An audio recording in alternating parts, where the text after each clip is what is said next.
እንግዲህ ወገኖቻችን እንደምታውቁት እሳት እጅግ በጣም የላቀ ጥቅም እንዳለው ሁሉ ደግሞ ሲጎዳም አደጋው ከባድ ነው። እንግዲህ እኔ የመሰለ ቤተሰብ በአንዲት ጀንበር በእሳት አደጋ ምክንያት ወደዚህ ተቀይሯልና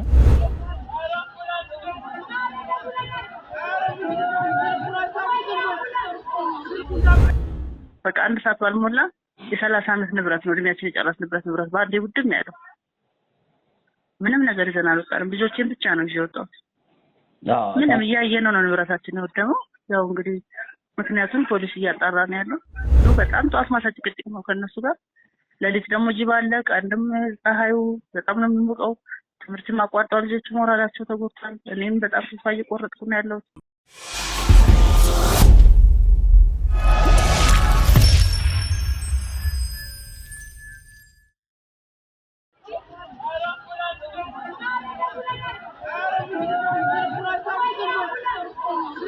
ሰላም ጤና ይስጥልን። የተከበራችሁና የተወደዳችሁ ውድ የኢትዮ ኢንፎ ቤተሰቦች እንዴት ናችሁልን? ዛሬም በአንድ መረጃ ተገናኝተናል። መጀመሪያ ግን አንድ ቪዲዮ እንይና ጉዳዩ በቀጥታ የሚመለከታት ጋር ደውለን መቼ ነው የተፈጠረው፣ ምንስ ነው እየሆነ ያለው፣ አሁንስ ምን ላይ ናችሁ ያላችሁት የሚለውን ከራሷ አንደበት የምንሰማ ይሆናል። በርካቶች እንግዲህ ወደዚች እናት ጋር ቀርበው አግዘዋታል፣ ደግፈዋታል። አሁንም እንግዲህ ብዙዎች እንዲደግፏት እንዲያግዟት የተለያዩ ታዋቂ ሰዎች እነ ዳዊት ጽጌን እነ አብዱኪያርን እነ ሰለሞን ሙሄ ጨምሮ በርካታ ታዋቂ ሰዎች እንግዲህ ወደዚች እናት ሄደው የተለያዩ ድጋፎችን አድርገዋል። ሌሎችም ድጋፍ እንዲያደርጉላት እንደዚሁ ጥሪ አቅርበዋል። የተከሰተው ነገር ምንድነው? የእሳት ቃጠሎ አደጋ ነው እንግዲህ በቤተሰቡ ላይ የደረሰው። ምንም እንኳን በሰው ህይወት ላይ እንግዲህ አደጋ ባይደርስም የነበራቸው ንብረት ግን ሙሉ በሙሉ በሚባል ደረጃ ጠፍቷል።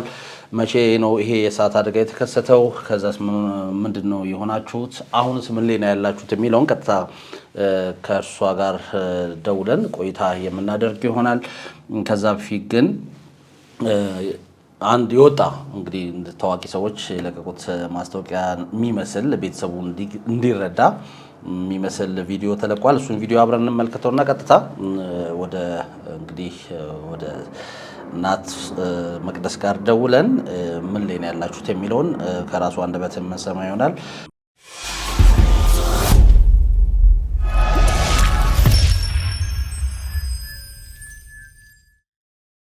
ቪዲዮን በቀጥታ አብረን እንመልከተው። እንግዲህ ወገኖቻችን እንደምታውቁት እሳት እጅግ በጣም የላቀ ጥቅም እንዳለው ሁሉ ደግሞ ሲጎዳም አደጋው ከባድ ነው። እንግዲህ እኔ የመሰለ ቤተሰብ በአንዲት ጀንበር በእሳት አደጋ ምክንያት ወደዚህ ተቀይሯልና እንደምታዩት የዚህ ቤት ባለቤት የሆነችው መቅደስ የአራት ልጆች እናት ነች። አራት ልጆችሽ እንዴት ተረፈዋል? ሁሉም ተርፈዋል፣ እግዚአብሔር ይመስገን። ግን ምንም አይነት ነገር ማትረፍ አልቻልኩም ከልጆቼ ውጭ። በዛን ሰዓት ከሌሊቱ 7 ሰዓት ነው እሳቱ የተነሳው። ልጆቹን ብቻ ነው ይዘን አንጠልጥለን የወጣን። አልባሳት እንኳን የኢትዮጵያ ሕዝብና አካባቢ ህብረተሰብ ነው እየለበሰን ያለው። በባዶ እግራችን ነው የወጣን።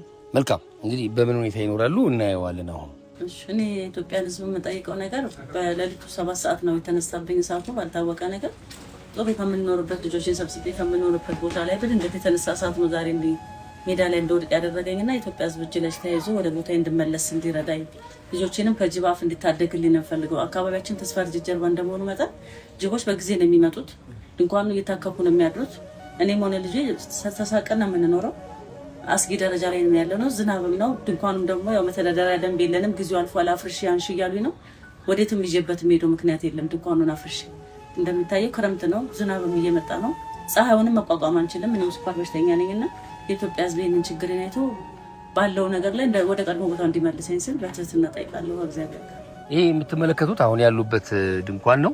የተቃጠለው ቤት ከጀርባችን ይገኛል። በዚህ ሰዓት መላው ቤተሰቡ ይኸው እዚህ ድንኳን ውስጥ ነው የሚገኘው። ቀደም እንግዲህ እህታችን እንደገለጸችልን እንግዲህ ከአካባቢ ጀርባ ጫካ ስላለ ጅብ ያስቸግራል። እጅግ በጣም የሚያስፈራ ነው። ድንኳኑም ደግሞ ተነሺ ነው። ስለዚህ ሊሆን የሚችለው ነገር ከዚህ በኋላ ጎዳና መውደቅ ነውና ይሄ ደግሞ የኛ እህት ወንድሞቿ የኢትዮጵያ ሕዝቦች እያለን አይሆንምና መረዳዳት ባህላችን ነው። እንደለመድነው መረዳዳታችን እንግዲህ የወንድም የእህቶቻችን ገመና የራሳችን ገመና ነውና ገመና ሸፋኝ እንሁን። ቢያንስ የሆነች ትንሽ የእንጨት ቤት ቢሆን የሆነች ነገር ማድረግ እንችላለን ብዬ አምናለሁኝ። እኛ መተን ጠይቀናቸዋል። እናንተ መታችሁ ጠይቋል። ወገን አርግልኝ ስጠኝ የሚለው ወገኑን ነውና እንግዲህ ወገን ለወገኑ መድረስ ስላለበት እጅግ በጣም የምናከብራችሁ የምንወዳችሁ ኢትዮጵያውያን፣ ኤርትራውያን፣ ሌሎችም ይሄ ቪዲዮ የሚደርሳችሁ በሙሉ እጃችሁ እንዲዘረጉ ለዚህ ቤተሰብ ይሄ ቤተሰብ ከዚህ ወጥቶ ጎዳና እንዳይወድቅ በቃ ምንም ማድረግ ስላልተቻለ ነው ፊታችሁ የቀረብ ነው። ይሄን ቤተሰብ እንደኛ መታችሁ መጎብኘት ትችላላችሁ። አየር ጤና ተስፋ ድርጅት ጀርባ ነው። ቴዲ የምትለዋል ያው ሰሌ እንዳለው ነው። ማናችንም ለነገ ምንም ዋስትና የለንም። ይሄ ቤተሰብ እንደዚህ ደርስብኛል ብሎ አስቦ አያውቅም። ግን ሆነ እናግዛቸው እንደግፋቸው ለማለት ነው። በዚህ አጋጣሚ እንግዲህ ከዚህ ቀደምም መታችሁ እገዛ ያደረጋችሁ አርቲስቶች እንዳሉ መቅደስ ነግራናለች። ዳዊት ጽጌ ድምጻዊ ዳዊት ጽጌ እጅግ በጣም እንወድምና ከብሬ የበኩሉን ነገር አድርጓል። እግዚአብሔር ይስጥ። አብዱ ኪያር እንደዚሁ አብዱዬ አንተ ሁሌ ደራሽ ነህ እና ሌሎችም እንግዲህ ቲክቶከሮች እንግዲህ የዩቲዩብ ላይ ያላችሁ ሰዎች ሌሎች የሚዲያ ሰዎች ያው በሚጠቀሰው ቁጥር አካባቢ በተጠቀሰው አካባቢ ላይ መታችሁ የበኩላችሁ ማድረግ ትችላላችሁ። እንወዳችኋለን። መልካም ያው እንግዲህ እንደሰማችሁት ነው። መቅደስ በቀለ ትባላለች። 4 ልጆቿን ይዛ አሁን ላይ በድንኳን ውስጥ ነው እየኖረች ያለችው። እንግዲህ ቤቷ ወይ መኖሪያ ቤታቸው በድንገተኛ እሳት ተቃጥሎ አሁን በድንኳን ውስጥ ነው እየኖረ ያሉት። እዚህ ውስጥ ደግሞ አሁንም ዘለቄታ አይደለምና 4 ልጅ ይዛ ከጅቦች ጋር እየታገለች ጎዳና ላይ እንዳለች ነው አሁን የተናገረችው። እጅግ በጣም የሚያሳዝን ሁኔታ ውስጥ ነው ያለችው። ለማንኛውም ቀጥታ እንደውላትና ምንድነው የተፈጠረው ምንድነው የሆነው የሚለውን ከራሷ አንደበት የምንሰማ ይሆናል።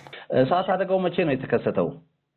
በ28 ለ29 ከሌሊቱ 7 ሰዓት ተኩል ነው የተቃጠለው።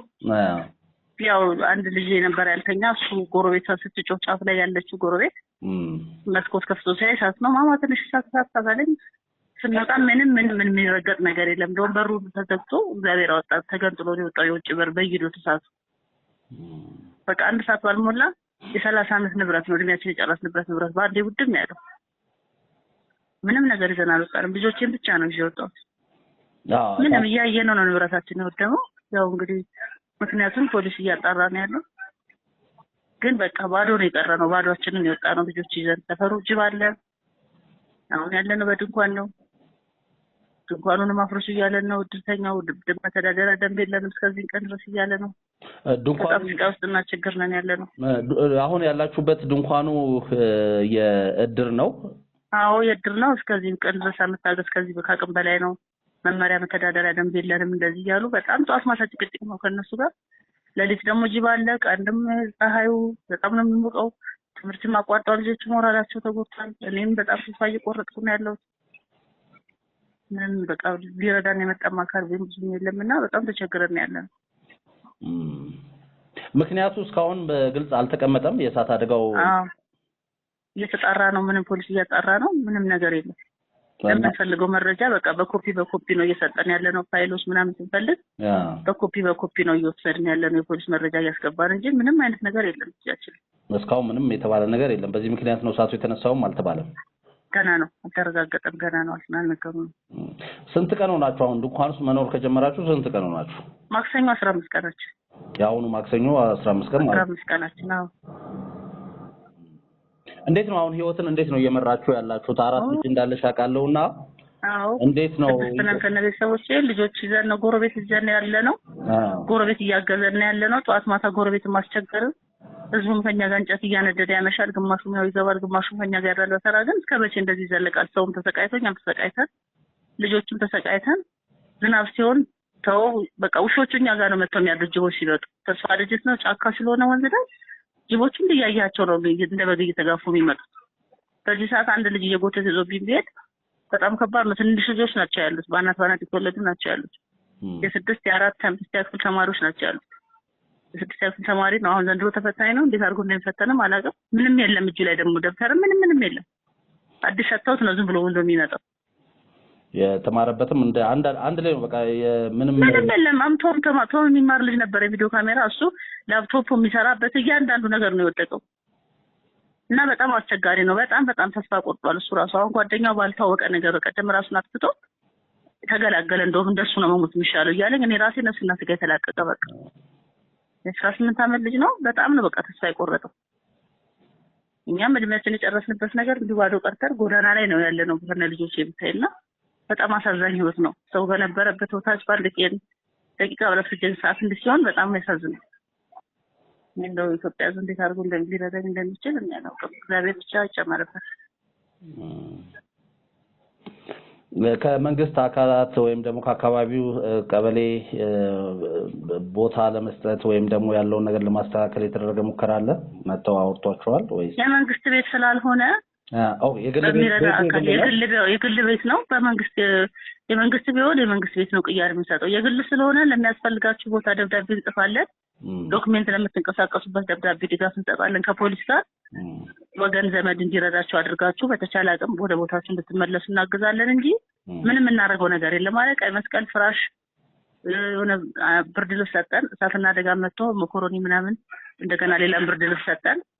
ማስተጣበያ ማንቆርቆሪያ በሱ ነው እየተገለገልን ያለ ነው። በቃ ሌላ ምንም ያገኘነው ድጋፍ የለም። መንግስትን በራሱ ለከተማው ሆነ ወረዳው ይረዳን ነገር የለም። ሌላ ያው የግል ቦታ ስለሆነ እኔ ምናልባትም የመንግስት ቤት ከሆነ ብዬ ነበር። የግል ቤት ከሆነ ምናልባትም ልትደግፉ የምትችሉባቸው መንገዶች እነኚህ ነው የሚሆኑት። ምን ያህል በገንዘብ ምን ያህል ይገመታል የወደመባችሁ ንብረት? እኔ ምን አውቄ እድሜን የጨረስኩበት 30 ዓመት የጨረስኩበት እንግዲህ አስቡ 4 ልጆች ወልጄ ያሳደግኩበት ቤት ነው። እኔ ምኑን አውቀዋለሁ? አሁን በግምት ምንም ነገር ይዤ ወጣሁት ነገር የለም። ማንኪያ ስንጥር ይዤ ወጣሁት ነገር የለም። ሲሙን በኮፒ ሰጥተውኝ ነው በሲሙ ያወጣሁት። ቀፎም ከሰው ሰጥተውኝ ነው። የምለብሰው ልብስ ሁሉ የሰው ነው። ይሄ ነው ብዬ ምልክ ነገር ምን አለ? ዳቦን በትእዛዝ ጋግር ነበረ። ትእዛዝ ሰው ሲሰጠኝ ከአንድ ሁለት ምጣድ ነበረ። የቤት ዕቃ ሙሉ ነው ያለው። የልጆች ዕቃ ያለው ሙሉ ነው። በቃ ማለት እድሜን ቁጠረውና ንብረቴን አስበው እንግዲህ በደህና ጊዜ ያፈራውና አሁን የምታየው ነገር በጣም ከባድ ነው። እንዲህ ነው ብዬ መገመትም አልችልም። አሁን ምን አይነት ድጋፍ ቢደረግላችሁ ነው የምትፈልጊው መቅደስ? እሱን ለአድማጭ ተመልካቾቻችን የኢትዮጵያ ልጆች ሞራላቸው ሳይነካ ወደ ቀድሞ ቦታችን የኢትዮጵያ እዚህ ወደቀውን ቤት አይተው ቤቱን እንደው 50 ሎሚ ለአንድ ሰው ሸክም እንደሚባለው ሁሉ ለ50 ሰው ቤቱ እጅ በእጅ ተያይዞ ሰው አንዱ ሚስማር አንዱን ቦሎኬት አንዱን እንጨት ሰጥቶኝ ሰርቼ ወደ ቦታዬ ብመለስና ልጆች የማይመሯቸው ተስተካክሎ መኖር እንድንችል ህይወታችን እንዲቀጥል ነው የኢትዮጵያ ህዝብ ማስቸገረው። አርቲስቶች በተደጋጋሚ ቪዲዮ እየሰሩ ተመልክቻለሁና ምናልባት አሁን ምን አይነት ድጋፍ እያገኘሽ ነው? ምንድነው እየሆነ ያለው የሚለውን ነገር ንገሪኝ። መተው ቀርጸዋል አርቲስቶች ነው ሰለሞን ይሄ እግዚአብሔር ይስጣቸው፣ እግዚአብሔር ባርካቸው። ልጆች የሚበላ የሚጠጣም ነገር ይዘው መተው አይተውናል፣ ጎብኝተውናል። ከኛ ጋርም ትንሽ ተጫውተው ሄደዋል። እስካሁን ምንም የተጀመረ ነገር የለም ድጋፍ። ቪዲዮ እንደሚሰሩና እንደሚለቁት ነው እንጂ የነገሩኝ ምንም አይነት ድጋፍ የመጣም ያየሁት ነገር የለም። እነ አብዱኪያር እነ ዳዊት ጽጌ ተወሰነ አብዱኪያር በስልክ ነው። ዳዊት ጽጌ ትንሽ እንትን ብሎኛል፣ አግዞኛል፣ የተወሰነች ሰርቶኛል። አሁን እንትኑን ለመመለስ ምንድነው የሚያስፈልገው? ቤቱን ወደ ነበረበት ለመመለስ ማቴሪያል ነው የሚያስፈልገው። ማቴሪያሎች ያው ብሎኬት፣ ድንጋይ፣ ሲሚንቶ፣ ብረትና የሚባለው ነገር ብዙም ቤቱን የጎላ አይደለም ኤል ሼፕ ስለሆነ እሱ ቢደረግልኝ መልካም። አሁን ምናምን እንዴት ነው እያበሰላችሁ ያላችሁት? እንዴት ነው እያደረጋችሁ? ምንም እኛ እያበሰልን አይደለም። ቋት የተወሰነ ዳቦ በፔርሙዝ ሻይ ይመጣል። ነገ ምሳ ሰዓት ደግሞ በጀበና ቡና እና ምሳ ይመጣሉ። ድንኳንም ነው ማጨሳችንም የአካባቢ ሰው ነው ያለው። እኔ እሱን ሁሉ ፎቶ ብልክልህ ደስ ይለኛል። ብታየው የአካባቢ ሰው ከኛ ጋር እንዴት እንደሚያመሽ እንዴት እንደሚውል ያለውን ነገር እንዴት እያካፈለ እንደሆነ አለ ሞባይላችን ላይ ራሱ ትልክልኝና ለአድማጭ ተመልካቾቻችን እናሳየዋለን። እሺ። አንቺን ማግኘት የሚፈልጉ ሰዎች በምን ያገኙሻል? አንቺን መርዳት አንቺን መደገፍ የሚፈልጉ ሰዎች በምን ያገኙሻል? ያው በዚህ ስልክና ቦታውን ማየት ከፈለጉ አየር ጤና ተስፋ ድርጅት ጀርባ ነው። ብረጫፍ በሚባለው ነው። ስልክ የሚሄድ አሁን የደወልክበት ነው። አካውንት ቁጥርም ደግሞ አለኝ። አካውንት ቁጥር በኢትዮጵያ ንግድ ባንክ እሱ መደገፍ ይችላሉ። እኔን ለመደገፍ መልካም። እሺ፣ ስለዚህ ስልክ ቁጥርሽን እንዲሁም አካውንትሽን አንቺ ንገሪያቸው። እሱን ነው ፖስት ማድረግ። ስልክ ቁጥሬ 0913 13 15 46 ነው። መቅደስ በቀለ ይላል። አካውንቴ ደግሞ የኢትዮጵያ ንግድ ባንክ 1032 91 54 614። በመጨረሻ ማስተላለፍ የምትፈልጊው ነገር አለ መቅደስ? ማለት የምትፈልጊው? እሺ የኢትዮጵያ ሕዝብ ከዚህም የባሰ ነገር እያደረገም እያየን ነው። ወደፊትም ያደርጋል፣ ይተባበራል አምናለሁ። የልጆች እናት ነኝ፣ ክርስቲያን ነኝ፣ እግዚአብሔርን የምፈራ ሰው ነኝ። ካለውበት ነገር የኢትዮጵያ ሕዝብ አይቶ ችግሬን አይቶ አመት በዓልን ሁሉ ዛሬ ያሳለፍነው ብዙ የለመዱ ልጆች ነው። ጥለን የወጣ ነው። ጥሩ ትምህርት ቤት ሳስተምራቸው የነበሩ ልጆች ናቸው። ኦሜጋ ነበር የሚማሩት። ዛሬ ታች ወርደው ነው ያሉት። ምንም ነገር ሰው ልብስ ሲሰጣቸው ልልበሰውማ እያሉ ነው የሚያስፈቅዱት። ስለዚህ እነዚህ ልጆቼ ሞራልና የኔም የእናትነት የሴትነት ችግሬን አይቶ ወደ ቦታ እንዲመልሰኝ የኢትዮጵያን ሕዝብ ስል በእግዚአብሔር ስም እለምናለሁ። እንደሚያደርግልኝም ተስፋ አደርጋለሁ። እኛም እንግዲህ መልካሙን ሁሉ እንመኛለን። መተንም እናይሻለን። መልካም ይሆናል ብለን እናስባለን። መልካም ጊዜ። በጣም ነው የምናመሰግነው። ፈጣሪ ከእናንተ ጋር ይሁን። አሜን። በእርግጠኝነት ወደ ቀደመ ነገራችሁ እንደምትመለሱ ባለሙሉ ተስፋ ነን። ምክንያቱም የኢትዮጵያ ሕዝብ ደግ ነው። በአደጋ ጊዜ ከሰዎች ጎን መሆን የሚችል ሕዝብ ነውና ነገሮች ተስተካክለው ወደ ነበራችሁበት እንደምትመለሱ ባለሙሉ ተስፋ ነን። እሺ እግዚአብሔር አክብርልኝ። እግዚአብሔር ይስጥልኝ። ሰላም አለይኩም። አድማጭ ተመልካቾቻችን ያው እንደሰማችሁት ነው መቅደስ በቀለ ከልጆቿ ጋር ከ15 ቀናት በፊት እንግዲህ በደረሰ የቤት መቃጠል አደጋ ድንገተኛ አደጋ ማለት ነው አሁን ላይ በድንኳን ውስጥ ነው የሚኖሩት እንደተመለከታችሁት እንደሰማችሁትም። ስለዚህ እናንተን የደጋግ ኢትዮጵያውያንን ድጋፍ ትሻለች። ሄዳችሁ ጎብኟት፣ እዩዋት፣ አይዞሽ ከጎንሽ ነን በሏት ማለት እንወዳለን። እየተከታተላችሁን አብራችሁን ስለነበራችሁ ግን እጅግ ከልብ አድርገን እናመሰግናለን። በሌላ መረጃ እስክንገናኝ ከወዲሁ ሰናበትኩ። መልካም ጊዜ